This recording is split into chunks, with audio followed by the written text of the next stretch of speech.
Welcome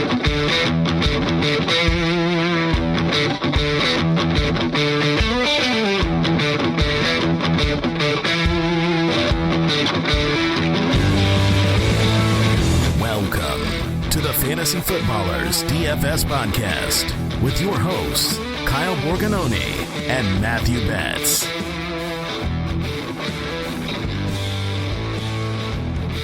Welcome in to another edition of the Fantasy Footballers DFS Podcast. It's Friday, October 14th.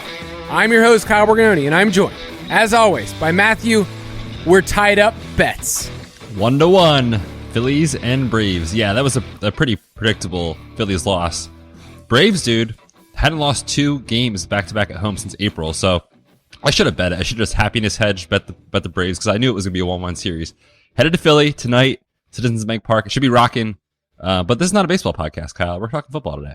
Oh, I thought we were talking hockey, because that's kind of where we transitioned at this point of the year. I will say this.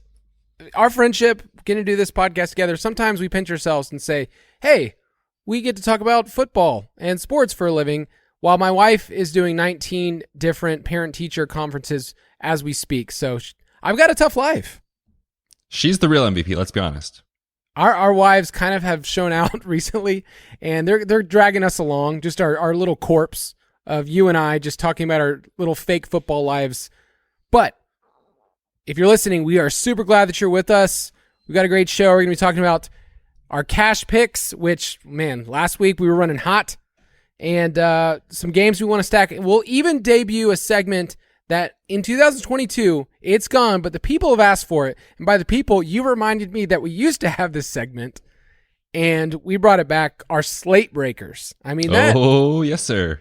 We have so many different people that are trying to get that sponsorship deal of the slate breakers. I mean, last year, we had Huggies Diapers. We had every single sponsor you could think of that we made up on the spot that was vying for that time. Who knows what the sponsor will be today?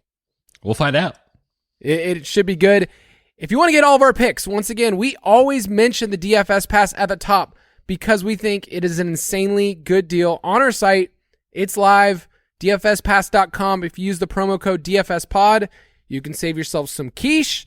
And unlike a lot of other sites, ours is just one time only, and we have so many listeners that every single week say, hey, this pays for itself over the weekend. I got to play some cash, learn how to play the right way. And you know what? We have those tournaments too that you can come and steal our money. So, in other words, you're basically getting your own money back by beating us up in the DK lobby. I mean, are we even making friends here? Are people just taking advantage of us? I mean, when you crunch the numbers, I think we're just giving this thing away for free. Here's the advice. Here's the contest. We're playing. Come beat us. And you have a free product. So, terrible marketing strategy, terrible business plan. But hey, we love it. And you get friendship with us. I mean, what could be better? And a community over at Discord, which that channel we got to post this morning, some props that we're into. So you can go to dfspass.com if you want to be a part of that. But we're going to talk about our cash picks. Straight cash, homie. The backbone of this show, Betz, is our cash picks. I mean, some people think that cash is dead, that we should only be looking at GPPs. If you're one of those players this year, I'm really sorry, but contrarian GPP players have probably lost a ton of money this year. So we still think that playing the right contest, so for cash, we're talking about double ups, talking about head-to-heads, you and I would say that there's still, a lot of room to be good in this, and we'll answer some mailbag questions later. But, I mean, let's just be really clear with people. When we're talking about double ups or 50-50s, what types of contests? Because I had some people last week, they're like, I was in a double up, I had a good lineup. We're looking at the large field double up single entry, right? Yeah, those are the ones I play every single week. They have anything from $2 to if you want to go up to $100 or even more. But basically the ones that are just single entry, $2, $5, $10, $25 double ups. You're not going to win $1 million doing this, but it's an easy way to build bankroll because when you play in lower stake stuff, you're going to see people making mistakes all over the place. And I always tell people too, I play a lot in the single entry double ups because in the multi-entry ones, the ones that you can enter 150 or 20 lineups, you're going to play against the best cash players in the world. So single entry double ups, if you've been struggling with cash, simplify the process this week. I play in those contests every single week. You could find me in those. And one of my favorite ones to gauge that I put in my article is the $25 massive double up. It's something that you and I would say is just really easy. That's kind of, for some people, you play the $5 one, $10 ones. $25 one's the one that I use to gauge, because 7,000 people in that. So this week, it's the same story. I'm paying up for Josh Allen, and I'm assuming you're paying up for Josh Allen. I mean, I can't imagine not doing it. It's like every week he's the same price. We're entering the point in the DFS Pass where I just am copying and pasting what I wrote the week before because he's been so good. And they're not moving his price, which is the best part about it. So, yeah, I mean, he's a priority on the slate. Clearly, when you think about game environment against the Chiefs, team total, pass rate, all those things, he just checks the boxes. So, yeah, there's other guys that I think are in play. Like if you want to go down and save money with Geno at 5.7, it's not the worst idea in the world. But for me personally, I'll be finding a way to play Josh Allen this week. You and I will talk about that Arizona-Seattle game because both those quarterbacks I think we like in tournaments, Kyler and Geno, to get different. We'll also have to talk about the strategy of the afternoon slate because we have this Kansas City-Buffalo game that we know is going to be the most popular. And then this Arizona-Seattle game, which might be pushed back even further because of baseball. I mean, guys, come on. Baseball is a big part of what we do here. So that's an interesting conversation.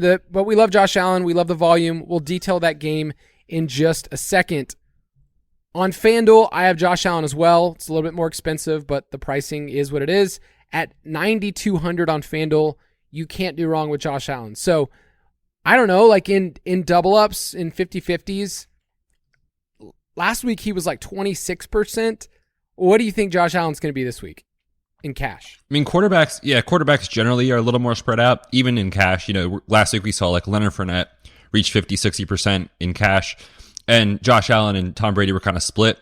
But you're going to see Josh Allen 30-40%. Right. The game environment on the slate, everyone loves this game for good reason. Buffalo and Kansas City, we saw the playoffs last year, went for 1 million points. It's going to happen again, we think. But yes, he's going to be popular. I don't think you get cute. Don't think twice about it. He is the best player on the slate.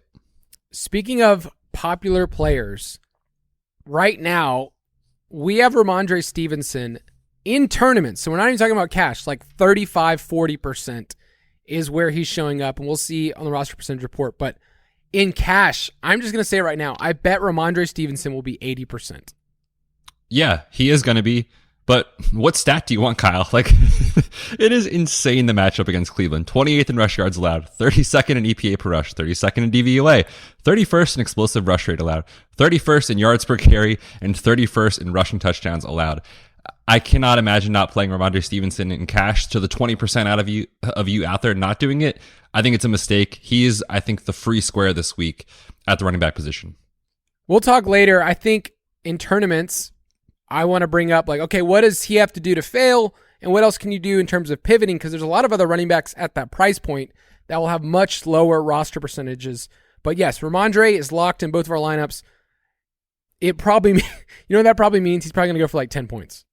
Oh, I can't wait. It happens like twice or 3 times a year. Running backs were better at projecting, but it still happens, and there's going to be 1 or 2 of them on the slate where you just scratch your head and say, what the heck happened here? So, yeah, I can't wait for Tuesday when we talk about Ramondre's 10 points. It'll be fun. There's no reason to fade him. I also I'm feeling pretty good about this. 2 weeks ago, I traded for him in both of my home leagues. So I am starting Ramondre.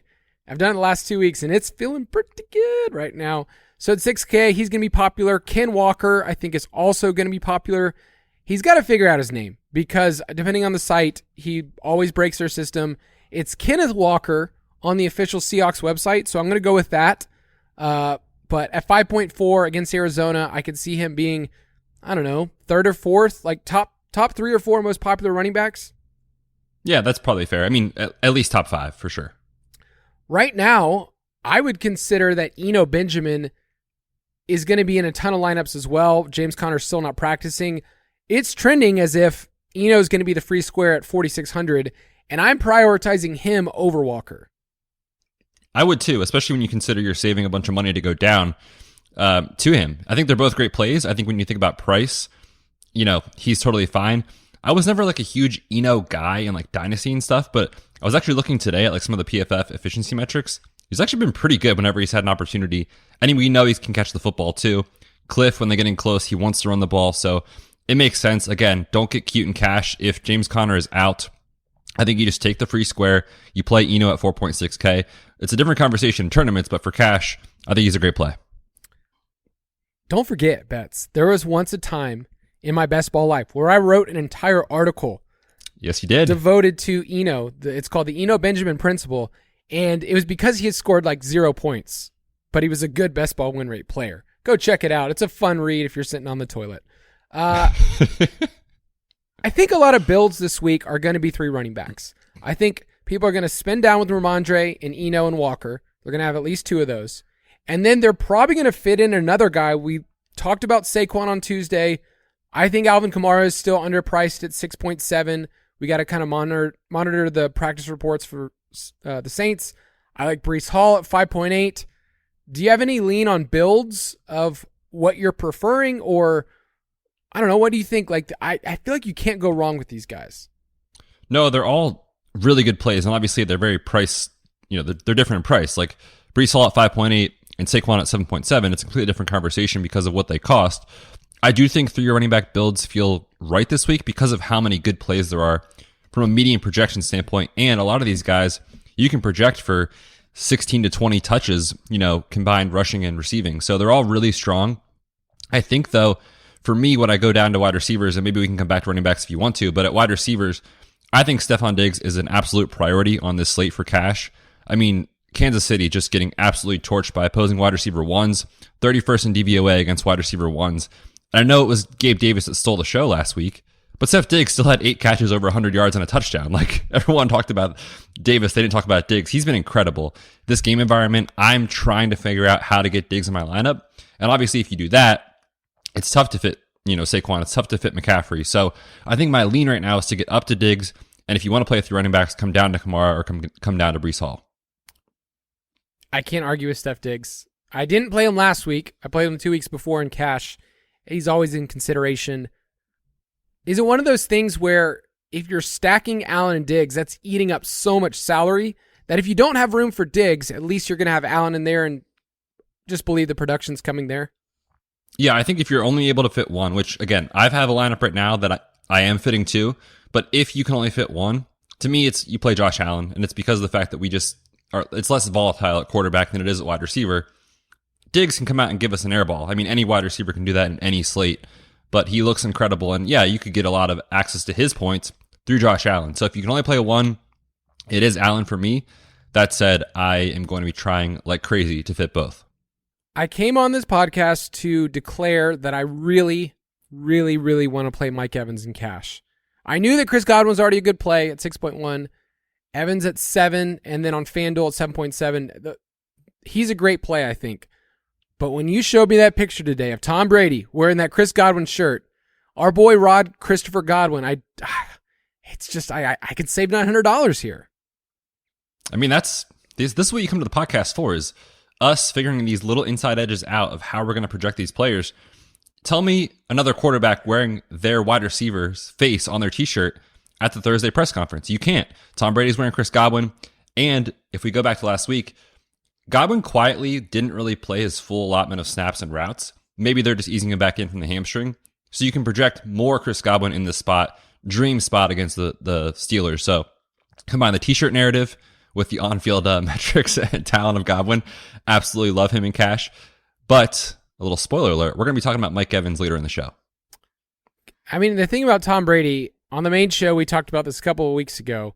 There was a big t-shirt story then when he showed up to practice in just a t-shirt. Now, I didn't get visual evidence of what that t-shirt was. Was it that Chris Godwin shirt? I don't know. But maybe. Yeah, the only thing we could conclude is that he was just wearing a t-shirt, that he was Donald Duck, and he was Pooh Baron, as the kids say. But I like both those wide receivers. I'm going to be playing a Tampa Bay wide receiver this week against Pittsburgh. Are you in the same boat? Yep. Okay. Oh, yeah. Matchup's great. They've given up a ton of wide receiver yards and deep targets, too, so it's a great spot. Right now, I don't have a punt play that I'm like, I feel super comfortable in. It's kind of like, I think builds are going to have, a couple people in the mid-range, including Tyler Lockett. We've talked about on Tuesday. It's a joke that on DraftKings, they didn't move his price after going for 30-plus points. Somebody at DraftKings has lost their job because they didn't do the one thing they were supposed to do, which was to check on Tyler Lockett's salary. So at 5.6, he's been in there since Tuesday. He's in there for you, right? Yeah, I mean, you just look at his last 4 performances. He's been awesome. Great environment. The Cardinals are a secondary we talk about every week. It makes too much sense. Now, I think, again, we'll talk about that game from a GPP standpoint because he's projecting as the most popular wide receiver play on the slate. So just know he will push 40-50% in cash. People have asked us for that information. He will push for that. In tournaments, I could see him coming in around 25-30%. So just understand that is the case, but on paper, it's a great play. Christian Kirk is a name on here that I think a lot of people are just tired of the last 2 weeks. Like, it looked so strong the first 3, and then Jacksonville has just been a booty team. Just really, really bad. I mentioned this stat earlier, but on Football Outsiders variance metric, which kind of shows week-to-week performance, Jacksonville's dead last. Like, last week, they were a 7-point favorite. They lost by 7 to the Houston Texans. Woof. They looked awesome against the Chargers 3 weeks ago on the road, and you just don't know what you're going to get week to week. But we love his matchup, and we saw him in week 2 against the Colts go 6 for 78-2. He's in my pool, but I need a little push. Are you saying I need to play him? We also had like a lot today, guarantee. No, I'm not saying that. He is not a priority. If I have to pick one of these two in the 5.5 range, like Lockett to me is the play. But both I think are good if you're going for a balanced build. We also had Doug Peterson come out today and say, Christian Kirk is a guy that needs volume. I don't know how that happened last week. And that happens every week with coaches. They're in charge and they're still like, I don't know how that happened. You decide that, Doug Peterson. But you have that narrative going too. Like you said, we saw him have success in this matchup earlier in the year. And when you look at just how teams are beating the Colts, Indy number 2 in run defense DVOA, they've been great. And they're 21st against the pass. So you would think path of least resistance is through Christian Kirk in this spot. So on paper, he's a decent play at 5.8. I think he's pretty good. So those kind of coach speak things in the offseason, I don't pay attention to. It's actually gone pretty well week to week when they've said, we need to get this player more involved. If you just look at some of the quotes, I'll pull them up later. But like when Kyler said, we need to start targeting Hollywood Brown, they started doing it nonstop. When the Jets said, hey, I think Breece Hall's the guy, we need to feed him, like he was the guy. So there's been a lot of examples of that. I'm probably going to have a Tampa Bay wide receiver, Lockett, and then figure out one other piece. I'll throw out Rondale Moore at 4.2. He's cheap enough. He saw targets that weren't just like right at the line of scrimmage last week, and we love that game. So Rondale's fine. I don't love it. That's the thing. It's just right now, and this is again is kind of the tricky part with when the podcast comes out, because things will change Saturday and Sunday. And that's what happened last week with Khalil Shakir. So monitor the DFS Pass, monitor what's happening in the news. We need a punt wide receiver, I think, to come into play for this week. Unfortunately, right now, Rondale Moore is the best we got. And as you're saying, you just know what he is. And if he comes out for like 5 for 50, it's fine. But to me, I'd be surprised if he comes out and goes for over 100 yards on a touchdown. That's in his 90th percentile range of outcomes. It's just not the type of player he is. So that's what you're getting. But again, at his salary, you could do worse for sure. With the savings at running back this week, you can pay up for a stud like Diggs. I'm also finding that in my builds, I have room for a Tyreek or a Deebo Samuel that are right there in that range. So I haven't finalized it yet, but I think you can't go wrong really in this mid-range for wide receiver. And because running backs, we're getting to spend down a little bit in tournaments, we'll talk about that. There is a punt play at tight end I mentioned on Tuesday, but practice reports haven't been great with our boy Zach Gentry, who also hasn't been participating on Wednesday. If he's available, I am interested because he's 2,600 and he saw 6 targets last week.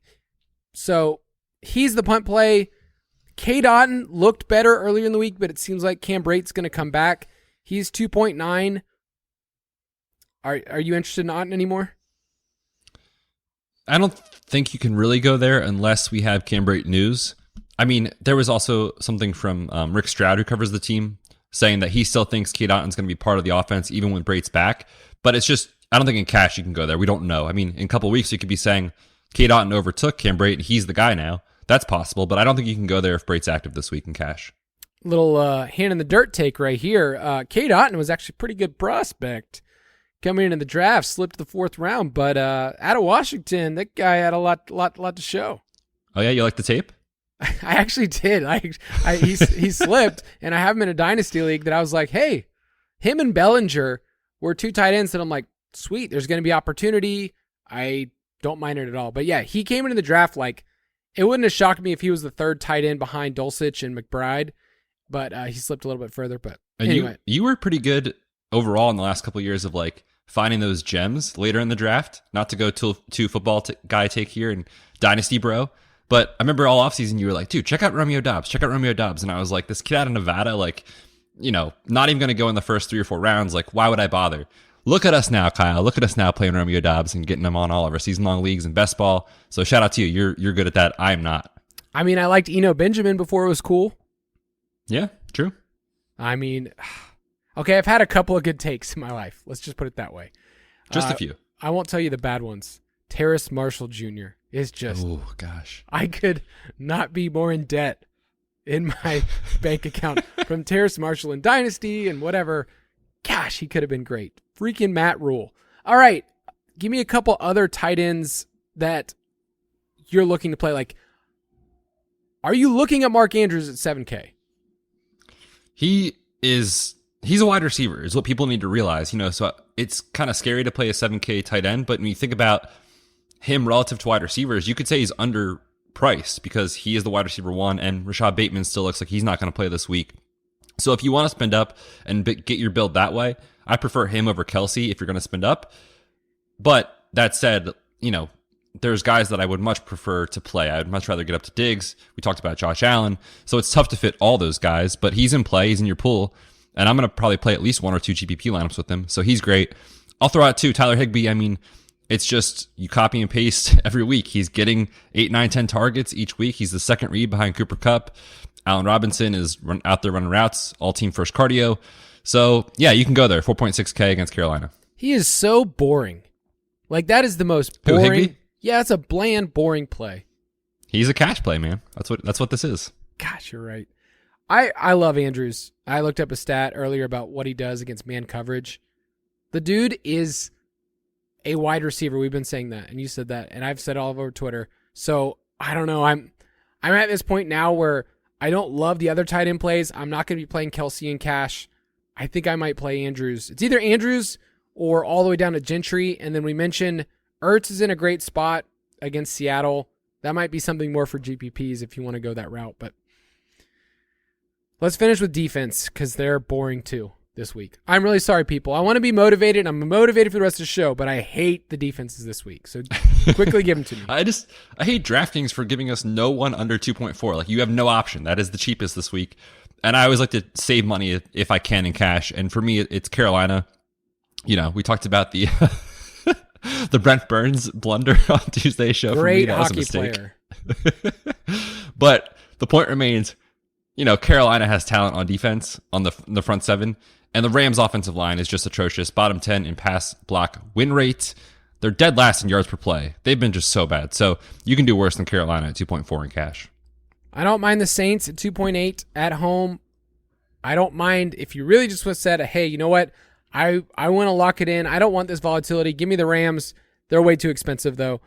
I'm going to be playing Carolina. I'm just going to save. Same. I don't even care if they get me 0. Just do it. It's fine. It's totally fine. All right, before we talk about the games we like, let's take a quick break.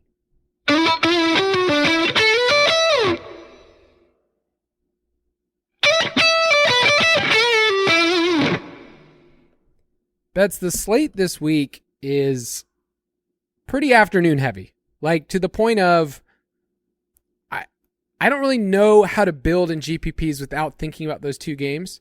So do you feel like people... Because the contrarian players haven't done super well this year. The chalk has done pretty well, and we've seen a lot of lineups that look like, I don't know, cash plus like 2 or 3 different options. So just overview before we get into the stacks we like. Is that going to be the approach from everybody and their mama? I mean, I think so. These 2 games we're going to talk about, Arizona, Seattle, Buffalo, KC. There's only 3 games in the late window, and those are 2 of them, and they're going to be extremely popular. So The tricky thing is, how do you handle it? And there's one of two ways I think you can go about this. You can go super contrarian early, pick 2 to 3 plays that are going to be less than 10%. And if they hit, you can stick with the chalk later in the slate. If they don't, you got to get weird. Like, you can't play Josh Allen, you can't play Diggs, you got to just get off the board. Or the other option is you can still play those games as a stack, but you got to get really different. You got to go, MVS or Mecole Hardman, like those sort of plays that don't feel good, but, there's high variance. And you just got to know, like, our opponents are going to play these games. It's just, how do you handle it? Be very critical about how you think about that. And with your salaries and your setup, like, leave yourself flexibility in the flex spot. Make sure you have a couple price point pivots that you can go to. So it's a really interesting slate for GPP players. Yeah, I think the context kind of escapes people a lot of times when they think about DFS. They look at who the best plays are, and they just go, okay, well, let me just try to figure it out, have a good lineup. Like, this is a game, and the theory behind it is because everybody's in the afternoon, you can use that a couple different ways. So let's talk about these stacks. Stack Attack. All right, the game that everybody is going to be talking about, Buffalo Bills at Kansas City Chiefs. Both teams are 4-1. The line is Buffalo -2.5, and the over-under is 54. Bets. I looked up every single game in Patrick Mahomes' career that he has started a game at home as an underdog. You want to hear all of them? Yeah, hit me. That's it. That's it. That's the list. That's what we've got here. I mean, this is a new territory, and I think the Bills are the better team. The line states that they're probably a 4 or 5 point, they would be like at -5 if this was at Buffalo. What is your early take in terms of game flow and how we should look at this from a pace perspective? I mean, dude, when you look at this on paper, there's nothing negative you can say about it from a game script, from a flow perspective, from a pace perspective. I mean, we're talking about both teams that are tied for first in success rate on offense. Number 1 and number 2 in pass rate over expectation. Team implied totals are up there. 2 of the best quarterbacks in the NFL and for fantasy, and weapons galore in this game. So, truthfully, the only reason you are underweight this is game theory. That's literally it. And it could fail. It definitely could. But I think most weeks, it's a great spot. So, I'm going to have exposure to this, even if it's popular, no question about that. I usually play 5 to 6 GPP lineups, somewhere in there. I might make 2 of them that don't have anyone in this game, just in case it does fail. But like I said, on paper, man, it looks incredible. I looked at that playoff game because that's the template I think everyone is going to be using, is the back and forth affair. 75% of the offensive plays. I went through the game log. I was just really grinding the tape, really just, going. I love that. Chin strap buckled and everything. Oh, yeah, in the studio right here. 75% of the offensive plays in that game were in the hands of the quarterback, meaning it was a pass attempt or a quarterback rush. These teams don't run the ball, and we love it for fantasy. We just don't care because we're getting insane pass rate over expectation numbers. So we already talked about Josh Allen. I want to focus here on Patrick Mahomes, and I kind of want to sing his praises because he's dealing with, I would say, a lesser cast than what we've seen in the past. Nice, Kyle. He doesn't have Tyreek Hill, and I looked this up. He has as many 20-plus yard pass plays this year as your boy, Mitch Trubisky, and your other boys, Marcus Mariota and Jacoby Brissett. So you can look at that. You can look at that in a couple of ways as, he's not as good as he is or used to be. But you could also flip that and say, oh my gosh, maybe he's better because what he has to work with, he's just not throwing it as deep. So what's your take on Mahomes from a football guy perspective, but also into DFS? Yeah, I mean, I think what you're talking about is true. He's been incredible because of who he's playing with. Like, he's already great every year. You think about, we were just in the offseason in best ball, like, trying to attach ourselves to Pat Mahomes. Is it going to be Juju that emerges? MVS with the long ADOT, all these things. It's not coming to fruition because he told us before the season started, I'm going to spread the ball around. And he's doing that, which makes it really tough for fantasy because he's been incredible. His wide receivers have kind of been up and down and not really reliable. So it makes it very tough, I think, from a DFS perspective to stack him. But when you talk about Mahomes, he's been great. And, he's $8K. He's $200 cheaper on DraftKings than Josh Allen. And confidently, I think we can say Josh Allen is going to be more popular. So I don't mind in this game if you want to, flip the build and go with the Mahomes stack and bring it back with a Bill. That for sure will create some leverage on Josh Allen stacks. I like him on FanDuel at 8,600. I think because you're not looking at the bonuses, it's more touchdown dependent. I think Mahomes is a great play there, and that's what I'll be stacking. The hard part is this Bills team is great on defense. They're number one in terms of explosive pass rate allowed. I need to find the explosive plays from the Kansas City side, and other than safely projecting Travis Kelce, who's just good, I can't really do that with anyone. Juju looked like dust this past week. Dude, it's over. To the point where when he was lining up, I was like, does this guy even want to be out on the field at all? He did look disinterested. Yeah, he's been tough. And the volume has been there, right? 8 targets in 4 of his 5 games. But like you're talking about, the deep targets are not there. So if he's not capitalizing on a lot of receptions because Travis Kelce is taking everything and he's only catching 3 to 5 balls a game with no yards, he won't ever pay off in a GPP unless he scores a touchdown. So is he going to score? I don't know. He's not getting targets around the goal line. I can't go there. At 5.2, it's still a good price if you think we're off in our take. He's a great price as far as fitting in there. But to me, I just see zero upside with Juju in a GPP. I feel like I'm always going to guess wrong about which Kansas City wide receiver. I could make a case for McCole Hardman. I could definitely make a case, if I wanted to, for MVS or Sky Moore or somebody else. It just feels so thin. In a GPP, if you had to take a stab at one of them, what are you doing? Oh, man. Can I give a cop-out answer here and say Travis Kelce? Here's the thing. I think you can mix in any of these guys if you want to. MVS had a nice game on Monday Night Football. We know the MVS story. He'll blow up one week and then he'll be terrible the next week. His role is so different from what we're used to. He isn't seeing any targets down the field. And I hate betting on double good games from MVS because of who he's been in his career. Mecole Hardman, 56% of the snaps or fewer in 4 or 5 games. He's a part-time player. It's such a tough sell. When I look at our roster percentage report, what I have right now for Travis Kelce is 5%. If that holds, see what happens Saturday and Sunday, but if that holds, I'm just going to ignore the wide receivers and I'm going to play a few Kelce lineups because he's 7,800 and no one's going to go there with Mark Andrews at 7 and everyone wanted to pay down for the Higbees and Zach Ertz's of the world. So to me, I think it's a pay up to be contrarian spot. We just know in crunch time, Kelce's the dude, and we saw it on Monday Night Football. He gets a ton of targets, around the goal line. His 10 targets inside the 10-yard line is not just first among tight ends, it's first in football. So touchdown equity, targets, he beats up zone, 2.5 yards per route run against zone. Bills play a ton of zone. It's just a Travis Kelce game to me. I thought about coming on here and giving a hot take, but I'm in the same spot where it's probably going to be Kelce, and I think CEH or McKinnon could be interesting in a large field. I mean, the tight end targets for Kansas City are just so clear. If there is a hole in the Buffalo defense, it is in the zone with the tight ends and the running backs. They give up the second highest target success rate to the running back position. So I think CEH was running super hot the first couple of weeks to the point where it seemed like it was going to run out of steam, and it did this past week.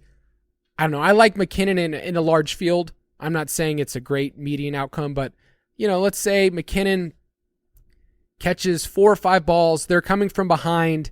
You get a touchdown, and you're stacking with Kelce. I don't mind that as the double stack on the Mahomes side, and then you just pick somebody to bring it back with. Can we talk about Devin Singletary on the other side? Because I feel like this is setting up super well for him to be a good play. I'm very excited about Devin Singletary this week, and that is not a sentence I ever say.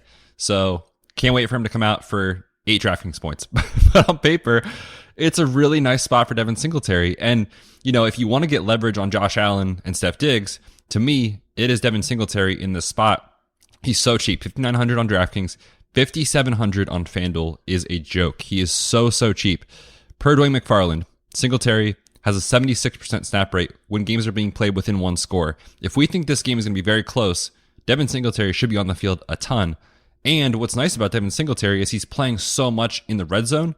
He's 5th in the league in red zone snap rate, over 80% in that situation. So when they're getting close inside the 20, Devin Singletary is there. He has that touchdown equity we look for because of that role. So I like it. And when you throw the matchup on paper too, looking at what KC does against receiving backs, no defense has allowed more receptions or yards to running backs than Kansas City. So I am very interested in Devin Singletary this week in a GPP. I don't think I can play him in cash, but again, for leverage on Josh Allen, I love him this week. Yeah, I think he's an elite tournament play on FanDuel. And that's not a sentence we usually say about Devin Singletary. But when somebody's an elite tournament play, we're saying they're good for their price and what they can do as leverage. Now, I think people will be onto him. It's not like no one's seen Devin Singletary be like really good. He was great the end of last year. But would you stack Allen, Singletary, and one other piece from the Buffalo side and bring it back with Kelsey? Yeah, I think you can. I think if that's a route you want to go, like to keep him in your Josh Allen stacks, I think it's totally fine. I also think you can play him as a one-off, and if you want to get weird and say this game doesn't hit the over, players don't hit their expectation relative to price, Kelsey's fine but doesn't smash and that sort of thing, then you could just play Singletary and get out of there, and that's a really interesting way to get unique on the slate. Yeah, so everyone remembers the playoff game last year. That was in Arrowhead. These two teams also played last year in Arrowhead in Week 8, and Kansas City had 4 turnovers. They didn't get there. They only scored 20 points. So there is a scenario. That game hit the over. It was 38-20. But Kansas City's side actually failed, and you didn't want them in your lineup. So keep that in mind. There are routes where this doesn't actually go over. And I looked at all the Mahomes games that he's played that had a 54 or higher over, and only 5 of them hit the over. So it's not a guarantee. I just want people to realize that it's the best game on the slate. We're saying to attack it, but it's not a guarantee this game completely hits the over. Any other takes about the Buffalo wide receivers, about how you're handling McKenzie, who seems like he's going to be back, and Gabe Davis, 2 long bombs last week? Yeah, I think for McKenzie and Khalil Shakir, I feel like it's going to be kind of a rotating situation. We need like one of those guys to just take the wide receiver 3 job, but I feel like it's kind of been back and forth with injury and guys in and out. We had Crowder and McKenzie. Now it's Shakir and McKenzie. So I don't think you can go to either one. I mean, you can throw a dart if you want in a large field tournament, but it doesn't look great on paper.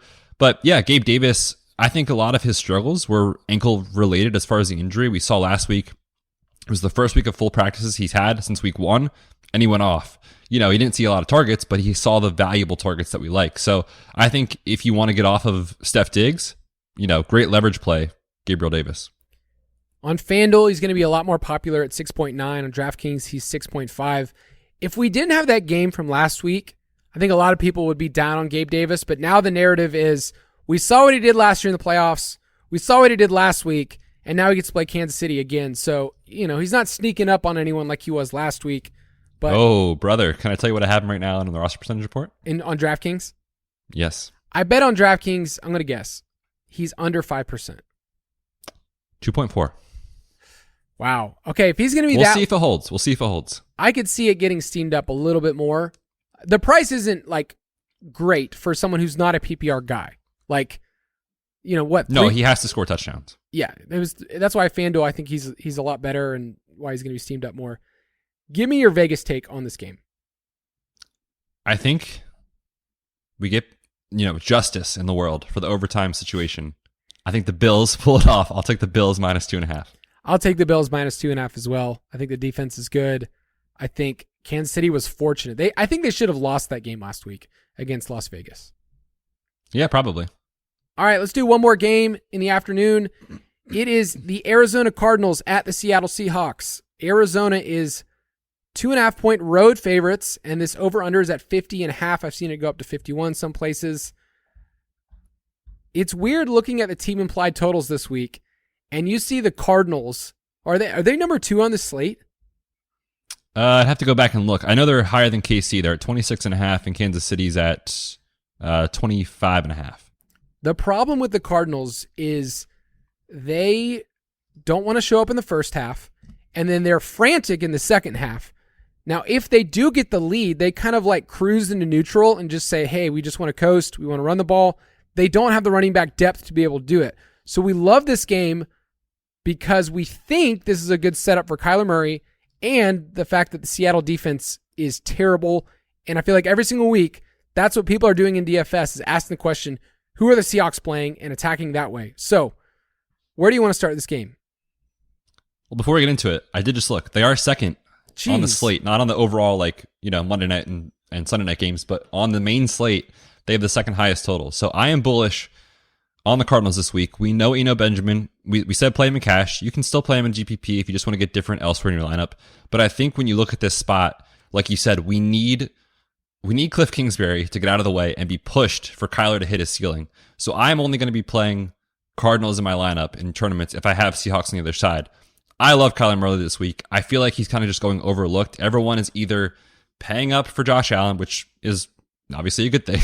We think he's a great play, but paying up for Josh Allen or paying down for Geno, and you have Kyler just sitting there at 7,300. I think he's going to come in, 3 to 5%. And Seattle, either way you talk about them, whether it's the run defense, their pass defense, their pass rush, they're bottom 5 in like every metric on defense, and they have a good offense. So it's recipe for success for shootouts. And so I love Kyler in this spot.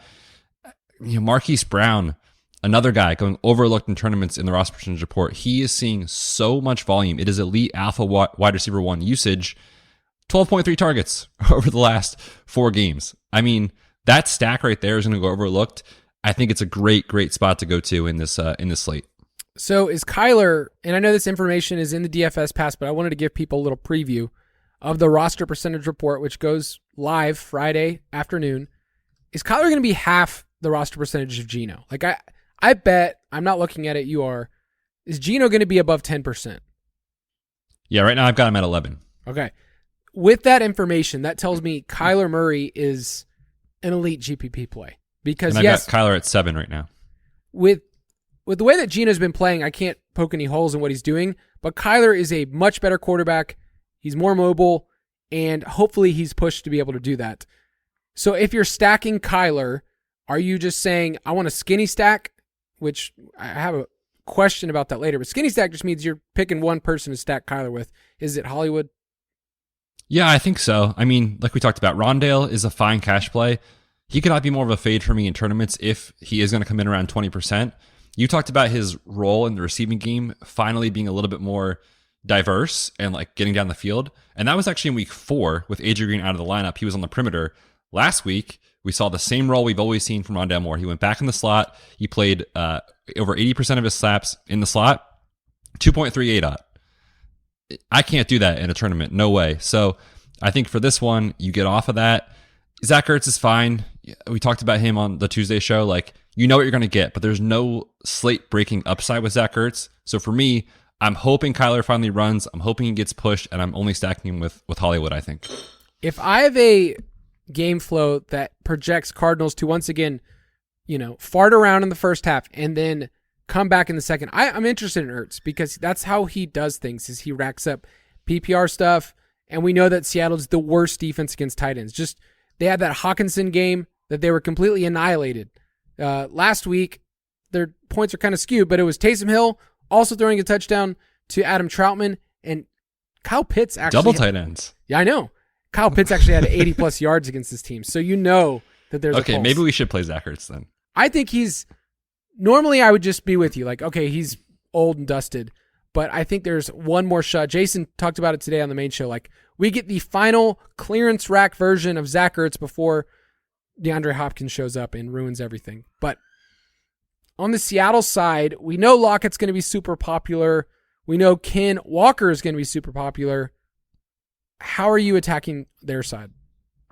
Yeah, they're going to be popular everywhere, basically. I mean, that's the tricky part. So you have a condensed offense, which is good because we know where the ball is going, but everyone is on them. They're on Geno, they're on Ken Walker, they're on Lockett. I think the only real good GPP play when you talk about just leverage and low roster percentage, and it's not like you can't play these guys in GPPs, just know they are going to be popular, is DK Metcalf. He's more expensive than Lockett by a lot. On DraftKings, 6,800. Lockett is 5,600. Over on FanDuel, he's actually cheaper than Lockett, so that's interesting. But, you look at what Lockett's done, and everyone's been talking about that. DK Metcalf, very quietly, 37% air yard share, is one of the best in football among wide receivers. He's averaging 10 targets per game over the last 3.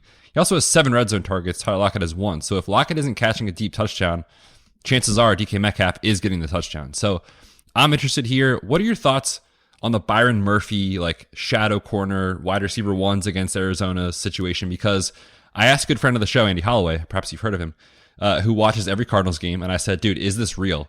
And he's like, yeah, Byron's been great, but he's not really shadowing as much as people think because he had the one shadow game against Devonta Adams. Can we fade that narrative? Are you scared of DK? Where are you at?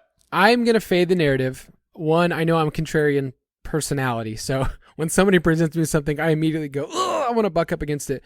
But looking into it, he doesn't shadow all the time.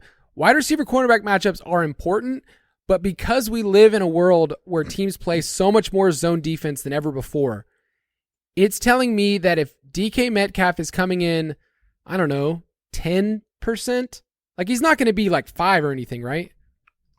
No. He's still going to be played, but relative to Lockett, he's going to be half of it. With that information, I'm going to be playing DK Metcalf in tournaments. I'm still going to be playing Lockett too. And there are games where you could double stack and you can play both of them together. They're not that negatively correlated. I think in the past we used to think it was one or the other, but Genos seem to be able to support them. The thing that I'm worried about this game is the ancillary pieces that tend to pop up on Seattle's side, whether it's a Noah Fant or a Will Dissly, because Arizona gives it up to the tight end position, the highest target percentage in the league to opposing tight ends, and they've had success with that. So I'm most worried that, let's say DK Metcalf goes 6 for 80 in a score. You'd be like, that's really good. That is maybe replaceable like somewhere else on this slate. So I need a monster game from Lockett or a monster game from Metcalf for them to really pay off. I probably won't be playing Geno stacks though. Just because Geno's going to be popular, or you don't think there's enough upside? Geno's being popular, and I just like Kyler way more. So if I had to pick between, I'm going to pick the Kyler side that's lesser, and I'll play a chalky piece like Lockett, but I'm getting the side of the stack that I think has more upside. I think Kyler just has way more upside than Geno. Yeah, I think that's true. And the same, I think, for Hollywood relative to these wide receivers. If we think Kyler has the game he does, it's not because it's only because Hollywood has a great game, I think, right? So to me, that's the stack I would go to. Yeah. What we're saying is the two games that we highlighted today, there are so many different combinations within them with 4 quarterbacks we like and multiple pieces from each team. So these are the games that people are going to be stacking. I wanted to give some other contrarian pieces. And we both, by the way, like the Cardinals minus 2.5, right? Yep. Okay. I have my under on my Cardinals. They're 2-3 right now, so I want them to lose, but I think for DFS purposes, I think they win this game. Give me some correlation plays you like in other games, which we won't fully get into. Yes, this is one I highlighted on the Tuesday show. I'm still very interested, especially in Justin Jefferson, 8,900. He's very expensive, so we need him to be the wide receiver 1 on the slate, probably, for him to pay off. But he's leading the league in receiving. Miami ranks 30th in EPA in the secondary. They're 25th in explosive pass rate allowed and 32nd in DVOA. So it's a great spot for Justin Jefferson to explode, assuming he gets the targets and volume, and assuming Skylar Thompson on the other side can actually keep up and push back and forth with this team. We saw them really fail against the Jets. So there is some risk in that. And so for that reason, I'm only playing Justin Jefferson if I pair him with one of Tyreek Hill or Jalen Waddle. Fortunately, Tyreek Hill is back in a full practice. That's good with the foot issue. So I'm pretty excited about this combination, whether it's Tyreek or Waddle. I think a little mini between those two is really intriguing, that kind of middle slate of like the 45-ish totals. I like that combination because the way that people are stacking their lineups, they're not going to have enough money left over to have a correlation of these two. So if you're going to go underweight on the Buffalo-Kansas City game, then you're going to use your salary to get elite wide receivers who we would say can go off. So I agree with that. I'll mention Debo and Drake London. Debo was almost the player that I included in our Slate Breakers segment coming up because I just think Debo is going to smash. I think he is set up for success against the Falcons. He leads the team in targets, catches, yards. He's the one that they look to. And the best part about Debo is I don't care what defense you throw at him. I don't care what cornerback. Nobody shadows Debo because he plays all over the map. And the worst part about the Falcons, being a Falcons fan, is one, we're terrible at tackling and we're terrible at getting running backs out of the backfield. That's what Debo is. So I think Debo is a great play on FanDuel. I will play him. I almost wanted to put him in my cash lineup because I think he's that good of a play. But if you want to play Debo and Drake London from that game, or Jeff Wilson, Drake London, I think that's totally fine. That's a good one. But give me one more, and that'll kind of go into your slate breaker. Yeah, we'll just combine these two segments, which I don't know if you thought of a sponsor yet, but for this little mini, I like Mike Evans paired with George Pickens. And the reason is it's salary friendly. George Pickens is 4,600. Mike Evans is 7K. You can fit that decently. And for Pickens, it's all about just increasing opportunity and talent. 7, 8, 8 targets over the last 3. And when you think about Tampa Bay, we took an under on Najee's prop this week in the DFS Pass just because efficiency concerns, Tampa Bay not allowing a lot of production to running backs, especially out of the backfield in the receiving game. So if they're going to have to try to keep up with Tampa, we think Tom Brady has success. I think George Pickens is going to have to see volume in the spot. So I like him in a GPP. And then for Mike Evans, oh baby, this is a dream matchup against the Steelers, giving up the most 20-plus yard receptions in the league. Exhibit A, Gabe Davis last week. And when you talk about, touchdown upside, it feels like, Evans is kind of one of those guys where he'll have like 6 for 50 and 0, and then he'll be fine for a week or two, and then all of a sudden 2 or 3 touchdowns. And in GPPs, we're chasing that. So give me Tampa Bay here, 26-point team implied total, and give me Mike Evans at 7K, the slate breaker this week. I love it. I think I'm mad at you for picking this first, for having Mike Evans in there, because he was in my cash lineup, and right now it's between him or Godwin. I'm trying to figure out what it is. But I figured out our sponsor for the week, and I don't know if this will hit with you. I'm worried. Who is it? Our sponsor. This just breaking news, by the way. This is a giant sponsor that just came in. Breaking news. Our sponsor for our Slate Breakers segment this week is Moon Boots, which was easily one of the best 90s toys there was. I know Moon Boots. Okay. Just I'm a 90s little kid. older. Come on. It was either that or Ribbon Dancer, which was another 90s toy, but not really for our demographic. I don't know why. No. If you need slate breaking moves, if you want to go to the moon this week, okay, it's Mark Andrews. And yes, sir. At 7K, I think you're going to get Lamar Jackson at super low roster percentage. You're going to get Mark Andrews, somebody that people don't want to pay up because they're trying to get Kelsey, or they're trying to basically get somewhere else, and what they're stacking. He's seeing a 33% target share, 38% against man coverage, and the Giants run that at the 5th highest rate in the league. I'm really interested in playing Andrews. I could even see myself flexing Andrews if I wanted to, because he's a wide receiver, and we could think about him that way. I think he has 2 touchdown upside. So Mark Andrews, Mike Evans are slate breakers of the week. I mean, people love this segment, right? Hopefully. Let us know if you do, and we'll bring it back. All right, let's prop it like it's hot. Prop it like it's hot. Every week, Betz and I get to give one prop for you to be able to play, whether that's DraftKings, BetMGM, wherever you want to play.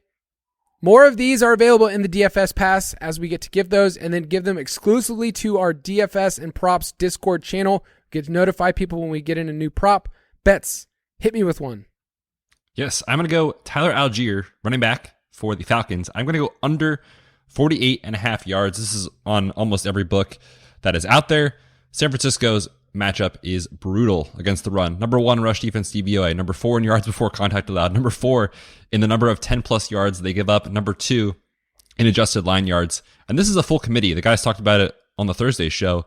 You're getting Caleb Huntley, getting rushing volume. You're getting Marcus Mariota to carry the football, and Tyler Algier. So is he a guy that's going to come out and give you 20 carries? I'd be shocked. And so he has to hit efficiency to get over this. Last week, 13 rushes, 45 yards. Very, very difficult matchup. Give me the under, especially because they are underdogs in this spot.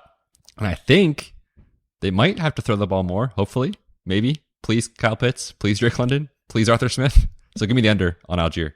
They're going to get destroyed by the 49ers. This next prop, it pains me to continue to just fade this person in all formats. Like, you and I completely faded him in best ball. Like, I don't even know if I have one share of Najee Harris at all. He was in the bust section of our UDK, and we all love Najee. I loved him coming out of Alabama. It's just super fun. But things have been rough. We know that Jaylen Warren has been getting more and more involved, and Pittsburgh is 8.5-point home dogs against the Tampa Bay run defense that's allowed the fewest running back receiving yards in the league, and they rank number 1 in DVOA against pass-catching running backs. We know that Najee Harris is, at this point in his career, like, we're only a couple years in, like, it's inefficiency over and over and over again. It's the same story. So his prop is under 61.5 rushing and receiving yards. And I feel bad taking it, but it feels like a very good and safe bet because running backs aren't hitting this against Tampa Bay, right? No, and just to speak to Najee's efficiency, like last year, he was super inefficient. This year, 3.5 yards per touch is atrocious. It was one of the easier unders that I've taken this year of his rushing yardage. Like it was up to near 1,200 yards. And that was just like super easy. I think that was one you and I had at the beginning of the year. All right, before we finish, let's get in a couple mailbag questions. Mailbag. Every week, we get to give a couple of different listeners a chance to ask us some questions, but I think, and I may be wrong here, Betz, correct me, the best place for people to get their questions answered is in our Discord channel where people are hopping, they're active, and I think it's easy for us to actually keep pace with them as opposed to Twitter. But let's take this first one from the Discord channel from Daddy Moosh. Can you go into detail and give some examples of different ways to gain leverage? I'm learning more and more about so many of them that I've never thought of. For instance, the tight end opposite the chalk tight end, the defense against the chalk running back. What are some more examples of ways to gain leverage? So I'll give a couple here, and then Betz, you feel free to jump in. One we talk about all the time is running backs in the same game. So for instance, we know Ramondre is going to be 35, 40% in tournaments and really having cash. In cash, don't think about leverage, all right, unless you're doing late swap. In a tournament, if you want to play the running backs on the other side like Nick Chubb, who's the RB1, or Kareem Hunt, that is a massive way to gain leverage. But that game kind of projects as they're going to run the ball no matter what, even if they're down by a ton. But running backs in the same game is one, especially if you have one that has a different game flow. You can also, instead of stacking the wide receiver 1, just look at the tight end or the wide receiver 2. They actually have pretty similar correlation, especially the wide receiver 2. So instead of playing, for years, it was like, instead of playing Keenan Allen, we're going to play Mike Williams because we know the correlation is just as good. But give a couple other for the people. Yeah, that's a great point when you talk about teammates and their opposition. You can also look at salary too. Price point pivots I think is good. You look at plus $200 or $300 above a player or below. This week we know Ramondre Stevenson is going to be the most popular play on the slate. We talked about Devin Singletary. He's only $100 cheaper, so he would be an appropriate price point pivot to gain leverage on everyone playing Ramondre Stevenson. Same thing with Breece Hall. He's $5,800. You can just change it up that way. Or the other thing that I like to do is just flip the build. So last week, the build was very obvious of a very balanced build in tournaments, and it hit. So if you would have done this last week, you would have lost. But the point remains you can gain leverage if you just flip how everyone else is building. So if everyone's building balance and you want to go stars and scrubs, you can get different that way. Other thing is like if everyone's trying to jam in the super cheap running backs on a slate, which they will on this one, you can go, okay, what if they fail? Give me 2 expensive running backs and I'll take cheaper wide receivers. Just a different way to build your roster. Yeah, I think that a lot of people try to get super cute, but it's just a simple game theory approach. So you mentioned Ramondre, Singletary, Breece, those are the guys that I want to use in tournaments. We love them. We think they project really well. We just know roster percentage-wise they won't be as popular because when people go, it's just a psychological thing, right? When people go to that point in their app and they pick Ramondre, they're not as likely to go in the same exact spot later on. So different ways to create leverage. Next question from Solzilla on Discord. On Wednesday's show, Fantasy Footballers, during the redraft segment, the Ballers discussed how the quarterback landscape appears to be getting super top heavy. We used to be all about late round quarterback, right, around here. We still are. We think that they're still valuable people. We still talk about streaming. His question is, I know each week is its own slate, but should we start prioritizing these types of quarterbacks in cash and GPP lineups? Betz, I'll let you answer.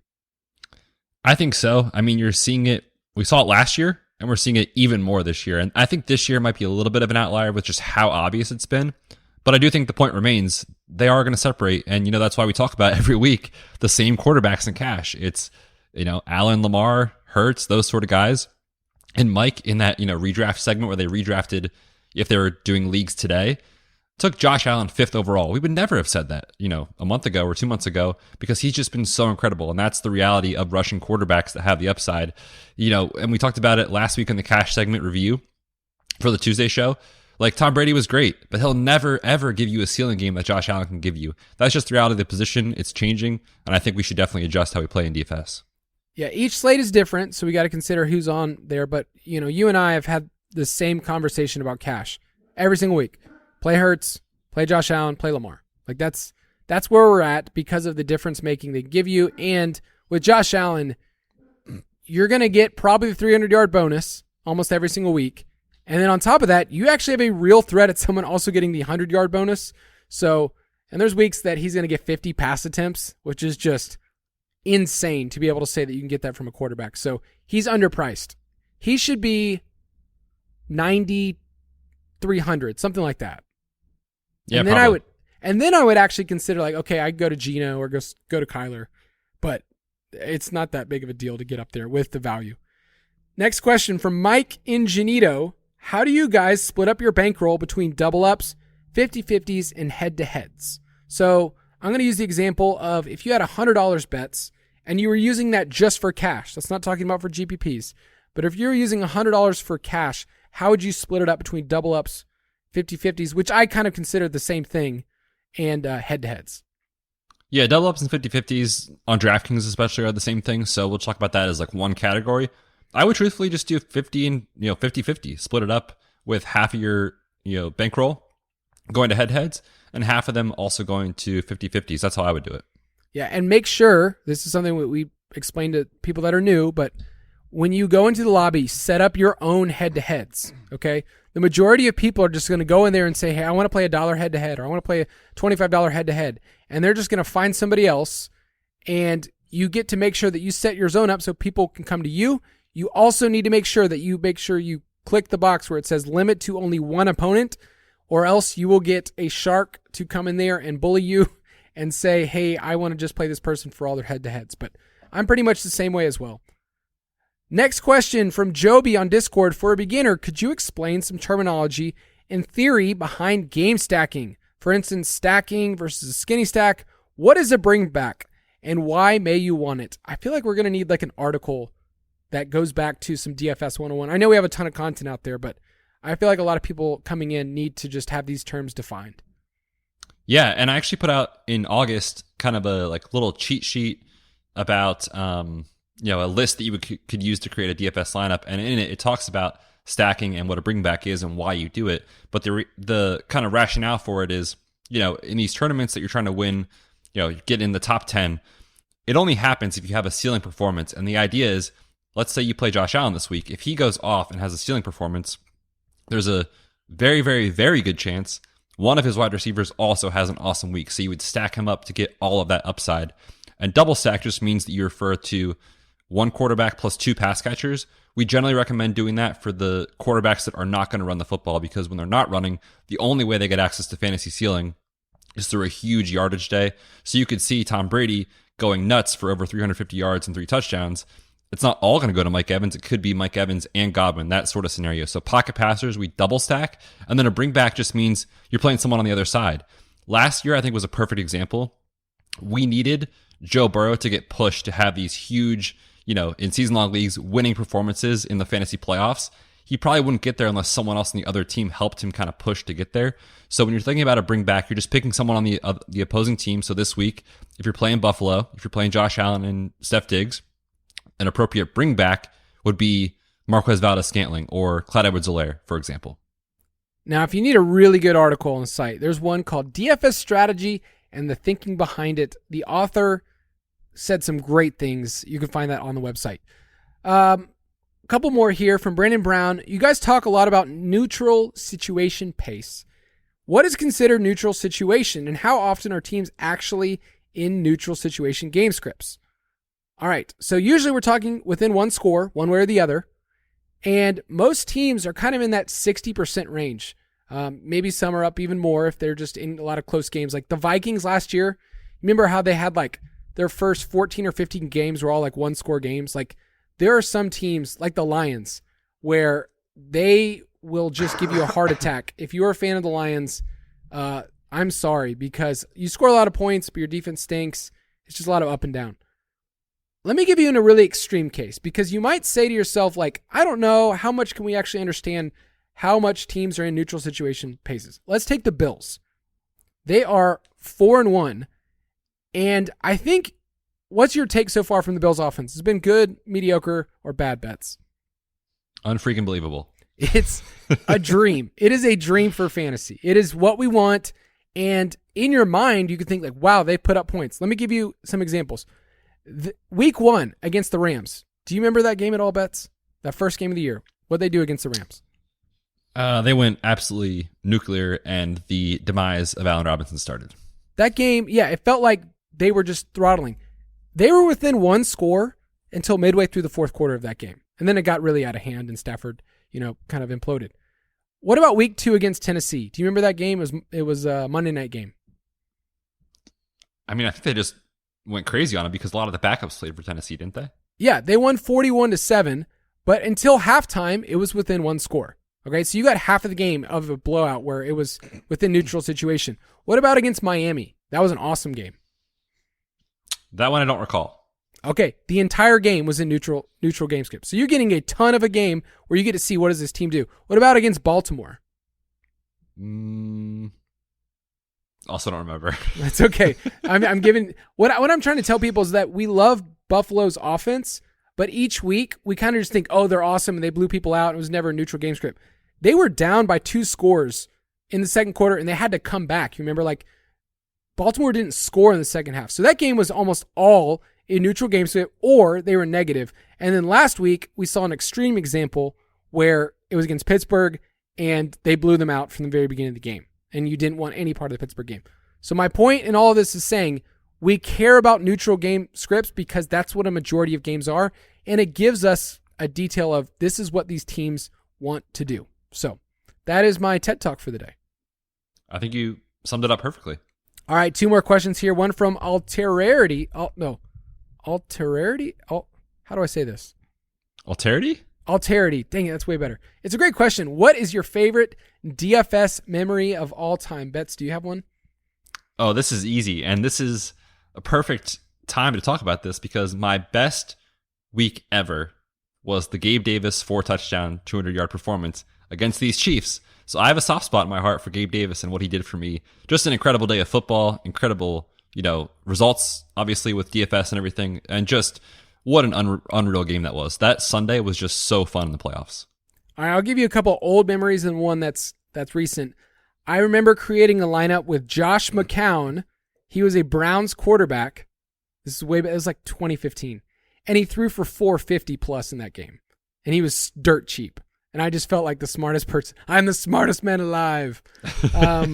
And then another one I've referenced before is JJ Nelson, who's like maybe 110 pounds is what he looks like on the field.